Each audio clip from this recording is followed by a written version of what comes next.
નમસ્કાર દોસ્તો, હું પિનાકિન મારું લક્ષ્યમ એકેડમીમાં આપ સૌનું હાર્દિક સ્વાગત કરું છું.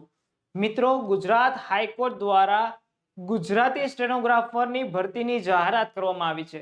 હવે આ જે સ્ટેનોગ્રાફરની ભરતીની જાહેરાત કરી છે, આ ભરતીની પરીક્ષા પદ્ધતિ શું છે, આનો અભ્યાસક્રમ શું છે અને આ ભરતીમાં કઈ રીતે સિલેક્શન કરવામાં આવશે તે અંગેની જાણકારી તમને આજે આ વિડીયોના મારફતે મળશે.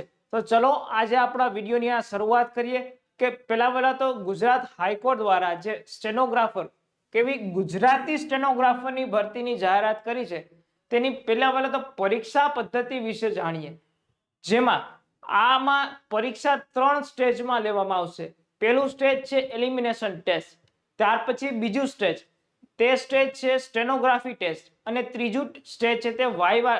આ રીતે 3 સ્ટેજમાંથી તમારે પાસ થઈ અને સિલેક્ટ થવાનું રહેશે. જેમાં પહેલું સ્ટેજ એલિમિનેશન ટેસ્ટ, બરાબર છે. આ ટેસ્ટ છે એ 100 માર્કની હશે. કેટલા? 100 માર્કની. આની અંદર તમને 75 મિનિટ આપવામાં આવશે. કેટલી? 75 મિનિટ. 100 માર્કની, 100 પ્રશ્નો, 100 માર્ક અને 75 મિનિટ.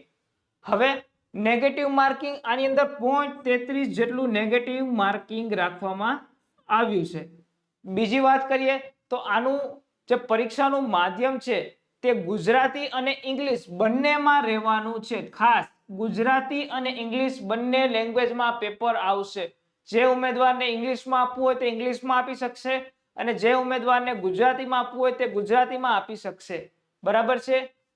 હવે આગળ વાત કરીએ તો આનો અભ્યાસક્રમ, જે સ્ટેનોગ્રાફરની પરીક્ષા છે તેમાં એલિમિનેશન ટેસ્ટનો અભ્યાસક્રમ કઈ રીતનો રહેશે, જેમાં પહેલો સબ્જેક્ટ છે જીકે એટલે કે જનરલ નોલેજ, ત્યાર પછી કરંટ અફેર, ઇન્ડિયા અને ગુજરાત બંને કરવાનું, ખાસ ઇન્ડિયા ગુજરાત બંને.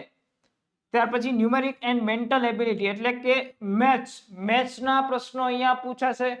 ત્યાર પછી ગુજરાતી લેંગ્વેજના પ્રશ્નો અને ગુજરાતી ગ્રામર સાથે ગુજરાતી ભાષા અને ગુજરાતી વ્યાકરણ બંને તમારા અહીંયા પૂછાશે.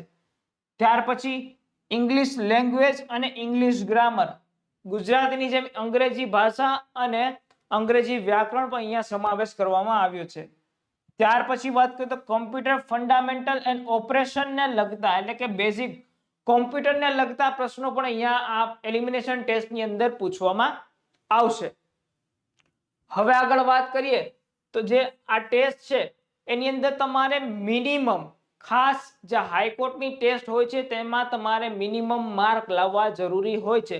હાઈકોર્ટ એ રીતે કરતું જ હોય છે કે મિનિમમ આટલા માર્કે તમારા પરીક્ષામાં પાસ થશો. એટલે આ જે સ્ટેનોગ્રાફરની એલિમિનેશન ટેસ્ટ છે તેની અંદર તમારે મિનિમમ 50% માર્ક લાવવા જરૂરી છે. બરાબર છે. કેટલા? 50%. 100 માંથી 50 માર્ક તમારે કમ્પલસરી લાવવા જરૂરી છે, તો તમે આગળનું સ્ટેજ એટલે કે સ્ટેનોગ્રાફી ટેસ્ટ છે તેની અંદર જવા માટે અપિયર થઈ શકશો.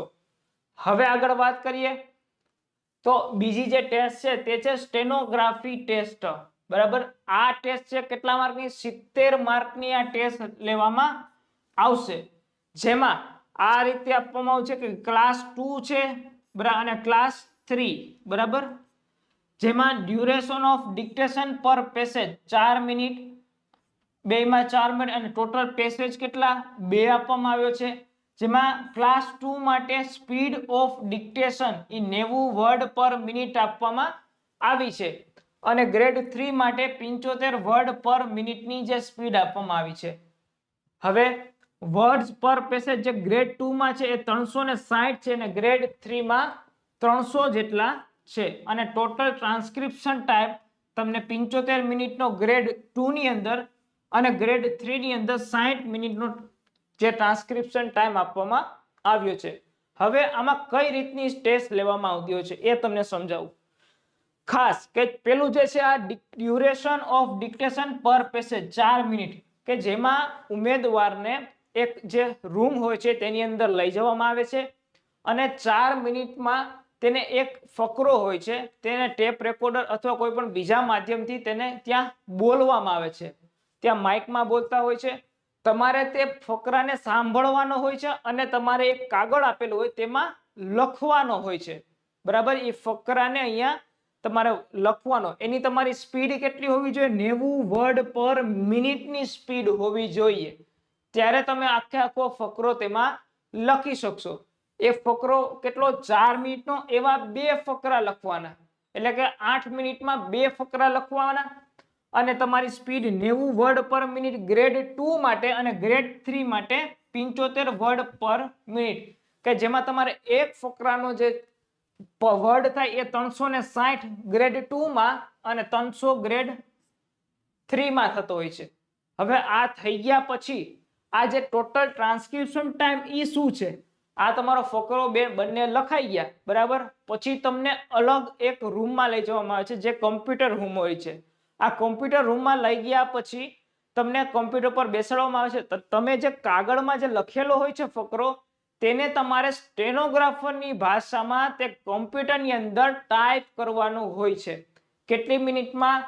75 મિનિટમાં અને 60 મિનિટમાં. ગ્રેડ 2 માટે 75 મિનિટ અને ગ્રેડ 3 માટે 60 મિનિટમાં આ બંને જે પેસેજ હોય છે તેને અહીંયા ટાઈપ કરવાના હોય છે. કેમાં? જે સ્ટેનોગ્રાફીની ભાષા હોય છે તેની અંદર ટાઈપ કરવાના હોય છે. તો સમજાણું?